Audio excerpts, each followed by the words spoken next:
और कौन कौन से की प्लेयर्स इसमें इन्वॉल्व। ब्रोकर यहाँ एक ब्रिज की तरह, बल्कि ये एक वेन्यू प्रोवाइड करता है और बिलाल नहीं जानता कि वो किसी अपने शेयर सेल कर रहा है। ये मिलियंस ऑफ ट्रांजैक्शंस होती हैं। शेयर्स वकास के सब अकाउंट में ट्रांसफर कर देता है। कभी आपके जहन में ये ख्याल आया है कि अगर मैं स्टॉक मार्केट में इन्वेस्ट करूंगा तो ब्रोकर मेरे पैसे लेकर भाग जाएगा या फिर कोई और मेरे पैसे ले जाएगा? तो ये वीडियो स्पेशल आपके लिए है। वीडियो खत्म होने से पहले आपका ये डाउट आपके माइंड से निकल जाएगा। और इसके अलावा इस वीडियो से आप जानेंगे कि शेयर मार्केट का ये सारा सिस्टम कितना सिक्योर, रेगुलेटेड और ट्रांसपेरेंट है। और इस सारे सिस्टम को सिक्योर बनाने के लिए पाकिस्तान स्टॉक एक्सचेंज के अलावा और कौन कौन से की प्लेयर्स इसमें इन्वॉल्व हैं और ये सब मिलकर आपके पैसों को कैसे महफूज रखते हैं। तो शुरू करते हैं एक कहानी से।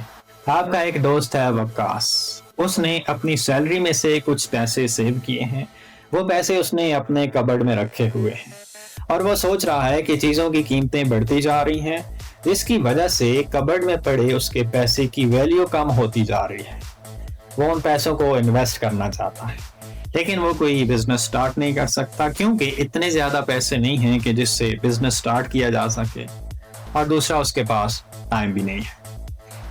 फिर वो सोचने लगता है कि क्या हो अगर मैं किसी और के बिजनेस में अपनी सेविंग्स को इन्वेस्ट कर लूं और मुझे प्रॉफिट मिलता रहे। इस कहानी में वकास अपने पैसे इन्वेस्ट करना चाहता है, इसलिए हम उसे कहेंगे इन्वेस्टर। ये हमारा पहला की प्लेयर है जो इस सारे सिस्टम को फ्यूल प्रोवाइड करता है, मतलब के कैपिटल, पैसा। अब वकास अपने पैसे इन्वेस्ट तो करना चाहता है, लेकिन वकास के सामने एक और प्रॉब्लम आ जाती है। वो ये कि वो सीधा नेस्ले पाकिस्तान या फिर किसी और बड़ी कारपोरेशन के हेड ऑफिस जाकर ये नहीं कह सकता कि मुझे एक शेयर चाहिए प्लीज। अब वकास अपनी सेविंग्स के साथ किसी ऐसे इंसान को ढूंढ रहा है जो उस बड़ी कंपनी का एग्जैक्टली एक शेयर बेचना चाहता। यहां हमारा दूसरा प्लेयर आता है, ब्रोकर। ब्रोकर यहाँ एक ब्रिज की तरह काम करता है, एक licensed professional bridge. Real world में ये फर्म्स होती हैं, AKD सिक्योरिटीज, आरिफ हबीब, JS ग्लोबल कैपिटल वगैरह वगैरह। इनका काम ये होता है कि ये इन्वेस्टर्स को पाकिस्तान स्टॉक एक्सचेंज के साथ कनेक्ट करते हैं।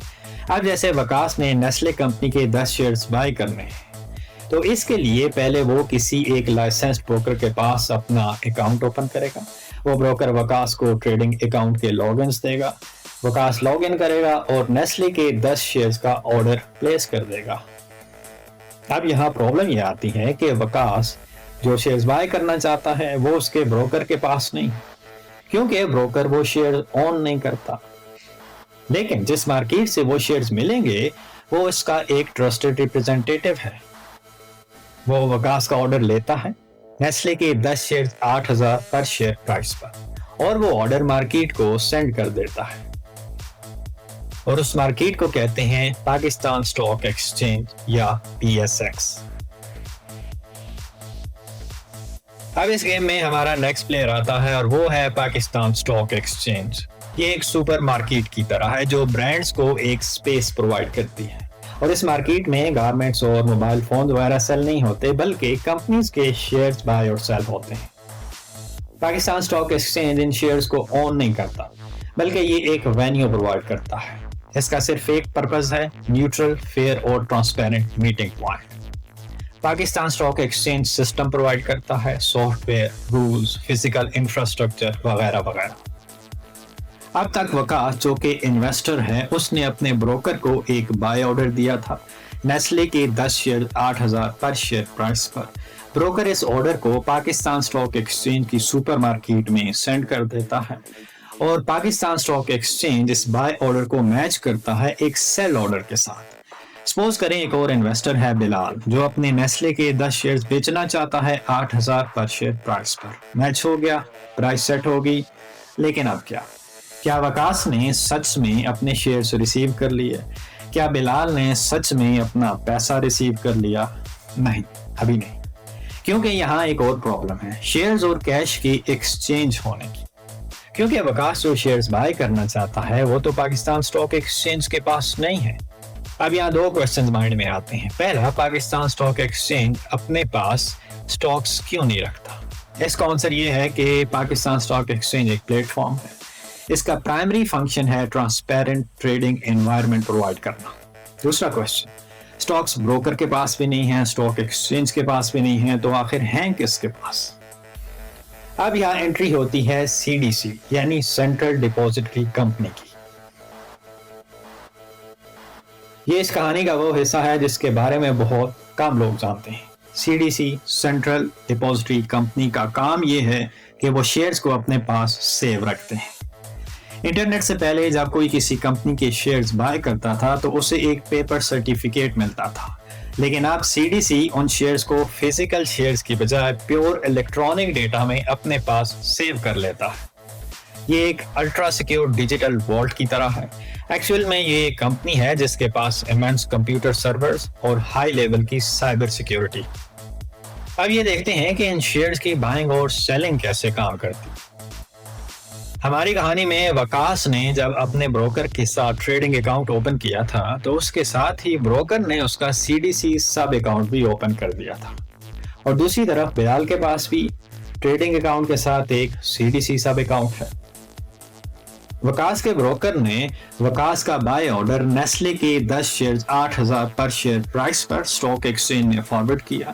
दूसरी तरफ बिलाल के ब्रोकर ने उसका सेल ऑर्डर स्टॉक एक्सचेंज में फॉरवर्ड किया, जो अपने नेस्ले के 10 शेयर सेल करना चाहता है सेम प्राइस पर। दोनों का ऑर्डर मैच हो गया और PSX ट्रेड कंफर्म कर देता है और इसके साथ CDC को नोटिफिकेशन भेज देता है, और फिर CDC दो काम एक साथ करने के लिए रेडी हो जाता है। बिलाल के CDC सब अकाउंट से नेस्ले के 10 इलेक्ट्रॉनिक शेयर निकालने हैं और वकास के CDC सब अकाउंट में नेस्ले के 10 इलेक्ट्रॉनिक शेयर डालने हैं।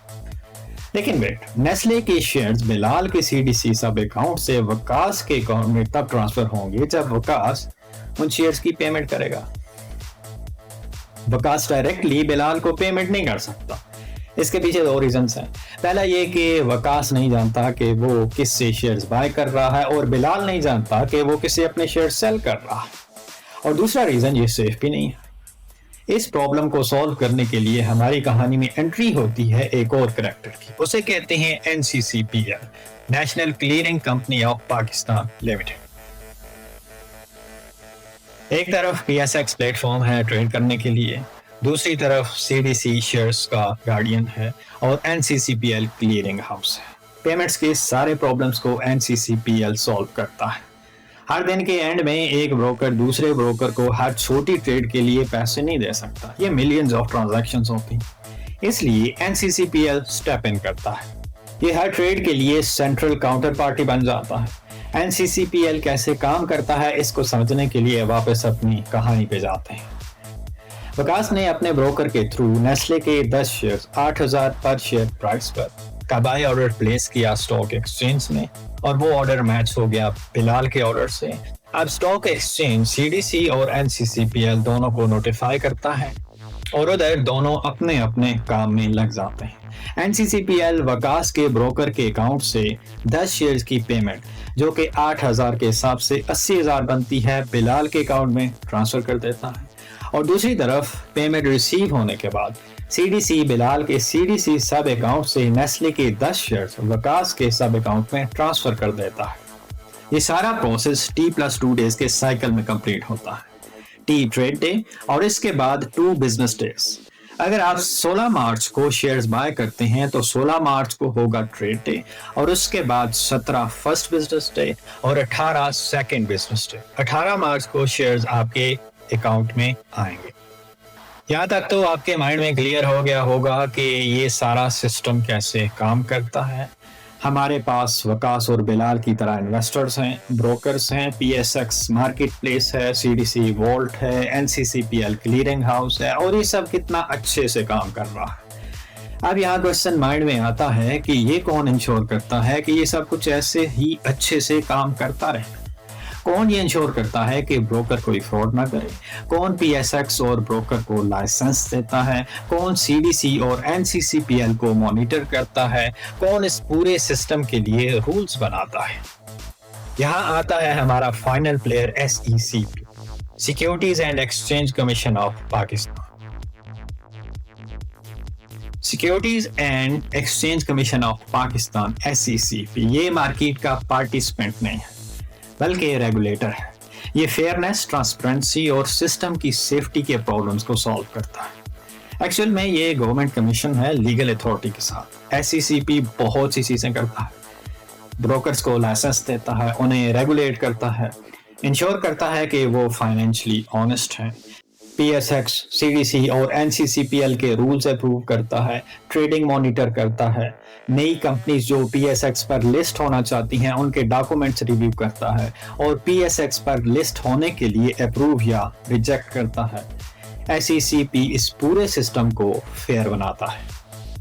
तो कैसी लगी ये कहानी, जहां एक इन्वेस्टर है जिसके पास एक पर्पस है, वो अपने पैसे इन्वेस्ट करना चाहता है, ब्रोकर उसे एक्सेस प्रोवाइड करता है, PSX प्लेटफॉर्म प्रोवाइड करता है, CDC secure electronic ownership provide करता है, NCCPL फाइनेंशियल सेटलमेंट प्रोवाइड करता है और SECP ट्रस्ट प्रोवाइड करता है। कोई एक पुर्जा भी हटा दोगे तो घड़ी रुक जाएगी। एक आखिरी बात, स्टॉक मार्केट में रिस्क तो है, लेकिन ये रिस्क सिस्टम में नहीं है, बगैर सीखे इन्वेस्ट करने में।